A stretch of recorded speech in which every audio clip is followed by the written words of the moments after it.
Watch this and tell me if you feel like she's giving multiple different personalities and multiple different words. I don't associate myself as a murderer because if you think about it, yes, I had a part to play in it. I asked Nick for help.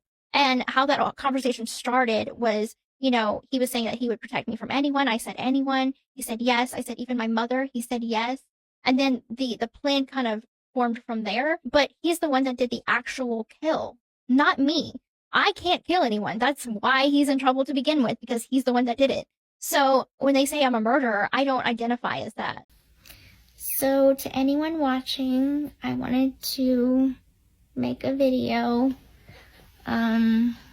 talking about accountability and what that means to me.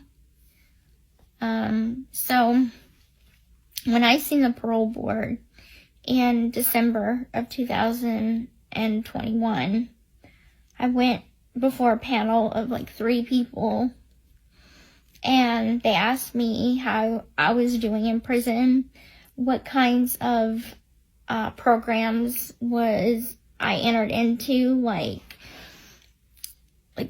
participating in, as far as like institutional classes and stuff like that. And they seen that I got my GED. I worked for like 5 years to get my GED, finally got it. The math was what I struggled with the most, but they were really proud of me for getting my GED.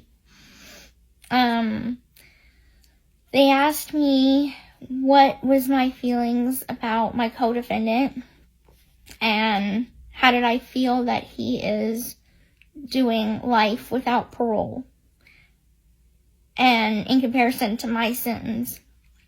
And I was honest with them. I've always felt that I feel like more than one life was taken that night because of me, because of what I chose to do. They made it very clear that they felt like I needed to participate in a mental health program. So when they decided that they were going to release me at my mandatory minimum, which was 8.5 years, they put 2 stipulations on me.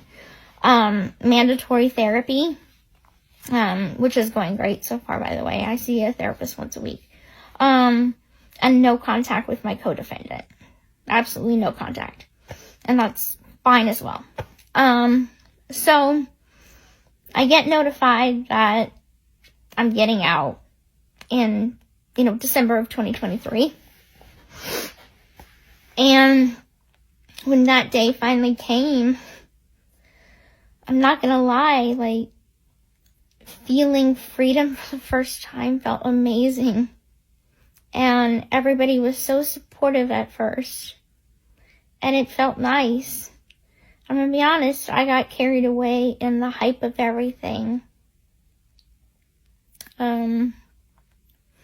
I came out, I had to promote a documentary, I had to promote my ebook, and going to New York, yeah, it was nice and stuff, but it was so not my life. Does that make sense? I didn't understand why people are so interested in my life. I don't get it at all. And I did some interviews, and I said some things that I feel confused a lot of people.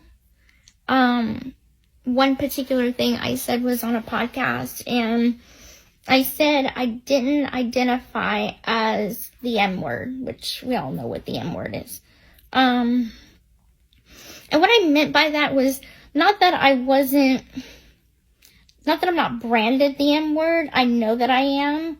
But it's not like I'm going to go to a job interview and be like, hi, my name is Gypsy Blanchard. I'm an M-word. That's all I meant by it. I meant that my past does not define my future. My future is what I make it. And I know that I did something wrong in my crime. And that's something that I have to live with. That's my cross to bear. And everybody doesn't see me bear it to the surface every day. Because I am in therapy. I am working on myself. I'm working on my self-esteem. I can't crawl in a ball and shut my whole life down every single day of my life. No one sees like what my husband sees or what my family sees. I have days that I cry because I keep reliving it in my head. That's my cross to bear. And am I guilty of my crime? Yes, I am. But I don't feel like I can't be given a second chance to do better. I want to do better. There's lots of things that I feel like I can contribute to society if only given a chance.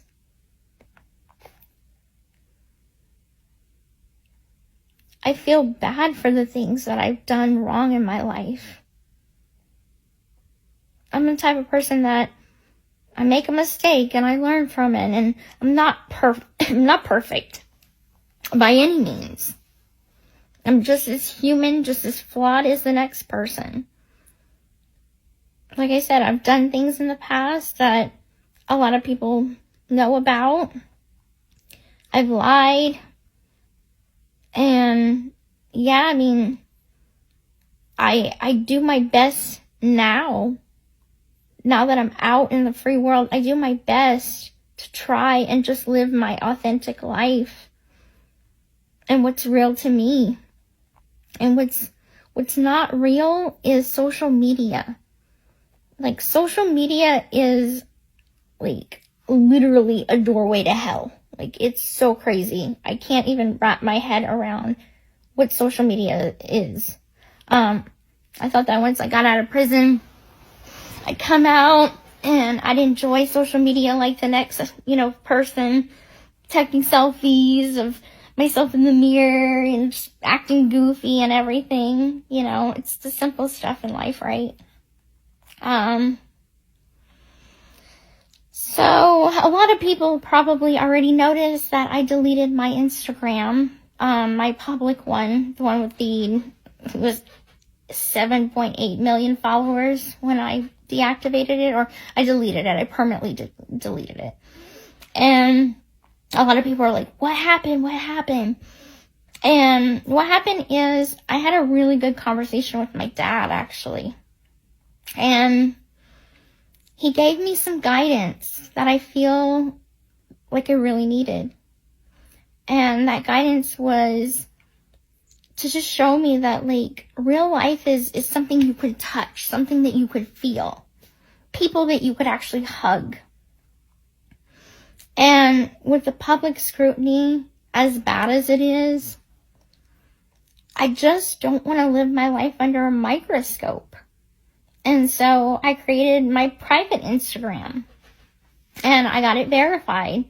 And you know what? I had absolutely no trouble or doubts of deleting that public one. And I have people that are like, oh my God, you're insane for deleting that kind of a following. And I'm like, I could give a F about a following. That's not real life. To the supporters, thank you for the support. I appreciate it. I, appreciate all the people that have walked this journey with me. But at the end of the day, I'm going to have to walk away and start living a private life. And that takes steps, right? One step at a time. I still have my public TikTok. For now. Contemplating deleting it in a couple months. I don't know. I just probably might not post as much.